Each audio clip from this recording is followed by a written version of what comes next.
quand je fais un regard croisé sur ce qui se passe aujourd'hui par rapport à la sécurité, j'en ai gros sur le cœur. Honnêtement, ça ne va pas. Ça ne va pas, ce n'est pas parce que les hommes ne sont pas de bonne foi.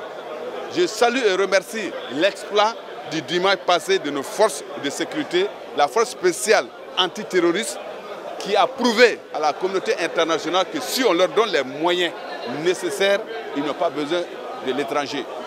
Si on leur donne ce qu'il faut et que les politiques les laissent faire, ils vont pousser hors du Mali notre ennemi commun qui est le terrorisme.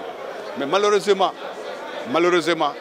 nous sommes encore sous les coups de cet accord d'Alger. Et je l'ai dit il y a 2-3 ans, en 2013, que de mon point de vue, cet accord-là, c'est un document importé et le Mali ne saurait se reconnaître dans celui-là. Il est aujourd'hui mis en cause. La marche de samedi dernier illustre à suffisance que le référendum, c'est-à-dire qu'il veut que notre constitution se colle aux accords d'Alger, et c'est là où le président est en train de trébucher. Je suis sidéré de constater et d'entendre Manassa Danyogo, cette dame de fer, à l'époque que nous avons applaudi au jugement de Moussa Traoré, vient nous dire, en tant que président de la Cour constitutionnelle, que c'est une insécurité résiduelle. Mais c'est grave. Alors, l'attentat à Bamako, c'est une insécurité résiduelle. Vous êtes de Mopti, vous quittez Mopti à 20 km de Mopti. Si vous n'êtes pas dans le réseau des terroristes, vous êtes cadavre.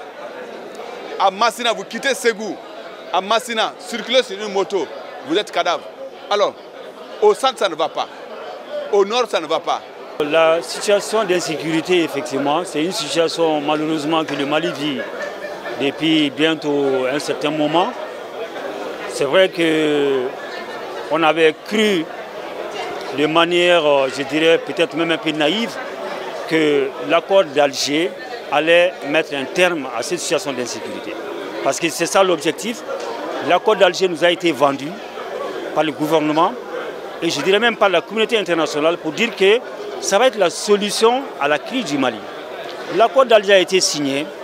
Nous, Maliens, nous continuons de vivre notre insécurité, qui n'a pas connu de répit malgré la signature de l'accord d'Alger. C'est ce qu'on vit. Et on a même l'impression que la situation semble s'empirer de plus en plus. Donc ça devient un sujet tellement préoccupant que moi je considère aujourd'hui que ça interpelle l'ensemble de la communauté internationale qui s'est regroupée autour de cet accord pour voir dans quelle mesure il faudrait réfléchir et voir dans quelle mesure l'accord peut concrètement et non pas de manière théorique, illusoire, contribuer à la paix au Mali. Je pense que ces acteurs sont interpellés sur cette question.